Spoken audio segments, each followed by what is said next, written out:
Well, that was the Austrian sprint. So I'm sprinting up the ladder to say this. Why on earth did I decide to wear a bobble hat in the middle of summer? And oh yeah, next year I am definitely going to the Austrian Grand Prix. It's such good value. But this, of course, being a sprint race, we're not going to be doing our usual long form or longer form winners and losers video, but instead, I'd like to focus on a couple of drivers, because we all know Max Verstappen did really well in that sprint, but once again, making the most of misfortune with the people right behind him, most notably, the two McLaren drivers, and of course, my boy, Oscar Piastri. And I am going to contain the bias, but oh, this felt so good after Barcelona. I know I said that he was a winner there, but even he felt a little bit despondent. So this was a really good way to clap back in a format that he does really well at. And sure, he did fall away, and I certainly didn't appreciate Anthony Davidson going, oh, well, just because of Oscar, we were denied a dogfight. I mean, I'm not gonna lie, I know I'm British, but I'm like, come on, calm down. But one thing we really need to discuss here is that it's all very well and good when it's Lando and George bickering amongst themselves.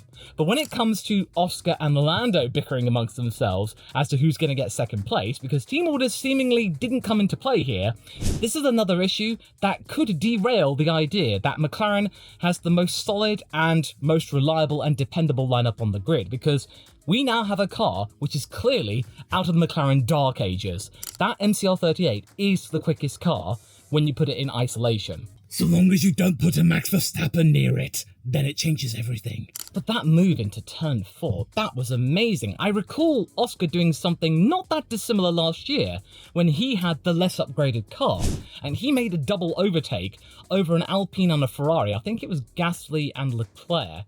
And it's quite clear that he has a really good sense of driving out of turn 4 before they get into sector 2, because I was seeing Oscar being able to either pull away from Lando or close in on Max in sector 2 before we got to turns 9 and 10, and therefore Max had good enough drive going into the straight. And then we just saw a moment when Lando was able to get past Max, which shows that that car and Lando are capable of beating Max. But the thing about that is, Max knows when to go, okay, I'm not going to try here, I'm going to try there instead. And then Lando just, I'm sorry, he messed up. He bottled it, like George bottled it. I'm sorry to all the Lando fans out there. It's clear that we are going to be having Norris versus Verstappen for the rest of the season. It's quite obvious there. But on this day, when Lando had the chance to go for it and he could overtake Max, and not only that, he got himself embroiled and obsessed with beating Max specifically, he wasn't really paying much attention to Oscar right behind them both and just going, oh, sweet, yoink, and then he got that move. Wow, okay. This is much better than Spain. And again, tempering my bias here, Lando was good enough in being able to plant his car, and he was 0.09 of a second behind Max in terms of sprint qualifying. And the speed is there, the potential is there, and he did get the overtake done, so credit where credit is due there. But the thing is though, he had the bit between his teeth, and consequently, it led to him and Max going a little bit long into turn 4, and it allowed Oscar to not only get past Lando, get the drive into turns 5 and 6, and it allowed Max to just calm down and dictate the race. This is exactly what's happened in Canada, in Spain, down to Max not having track position, but then gaining the track position, and then being able to forge the race as he would see fit. And that's the fact of the matter. If Max is allowed ahead, he's allowed to romp away. Okay, it was only 4 seconds, and over the course of a race distance, it would still be less than 10 seconds, but then again, pit stops would be put into play. But this is something that McLaren really need to start considering now. That car, undoubtedly, is now the fastest car on the grid. Not fastest combination, mind you.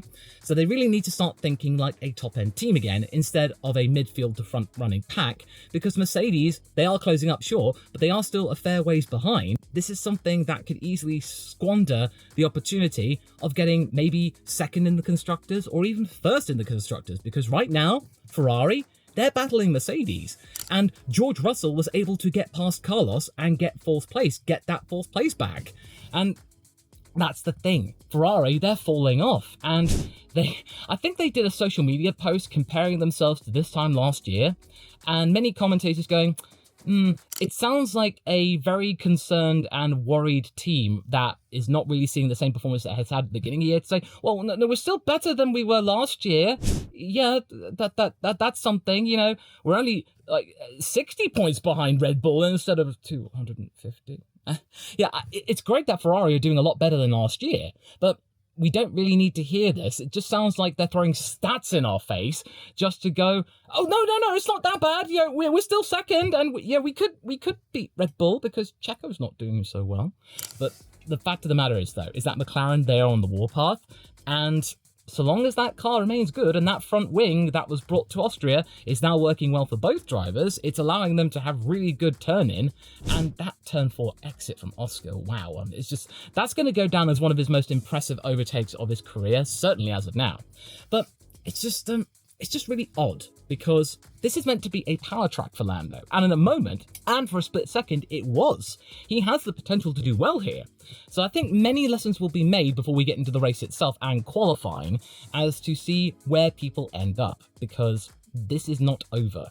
This is going to be something that McLaren will be definitely debriefing over the course of the post-sprint discussions, because, yeah, sure, Oscar and Lando didn't collide, but there were a couple of times when it looked like that Lando wasn't going to back down, but then I believe the commentators were saying over the radio they didn't think he had enough pace to try and get back to max because there was about 2.5 seconds, so I think they indirectly told Lando to hold position, so that probably helped Oscar as well. But based on what we saw in terms of the battle, he wasn't making it easy for Oscar. He was probably hoping that Piastri would have made a mistake, maybe into turn 4 or turn 3 going wide, because that moment when Lando got that win, he did go wide, but he somehow managed to make it work. He got more drive, and that was good in of itself. So both McLaren drivers demonstrated a really, really accomplished maneuver, just at different areas of the track and for different types of stakes and whatnot. But I seriously hope that as it becomes clear that McLaren are right at the top of the grid, that these two drivers are just told to behave and work together as a team,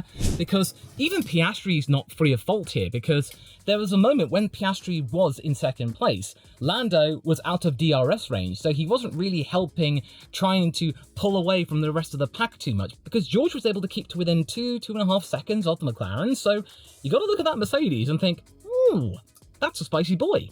That's a really spicy boy. And, I mean, all the other teams, I mean, the Alpines, I mean, they didn't make use of that sprint qualifying position. And, Magnussen, not too bad. And then Hulkenberg, and oh dear. And, yeah, it seems just really odd. And, you know what? I'm going to have to bring out an old friend here. Alonso, he signs this long-term deal with Aston Martin, and then Stroll commits himself for 2025 and beyond, and then suddenly the performances from the Spaniard drops. I don't know whether this is to maybe push him out, make him retire early so they can pick another driver or something, or sort of make Lance look good, because after all the research I've done and reading George Russell's book, the antics of the Stroll family and the Prema Power team back in Formula 3, that was quite suspicious, and now they have legitimately a team of their own. But yeah, that's just for another day. But either way, that's just food for thought there, or foam for thought.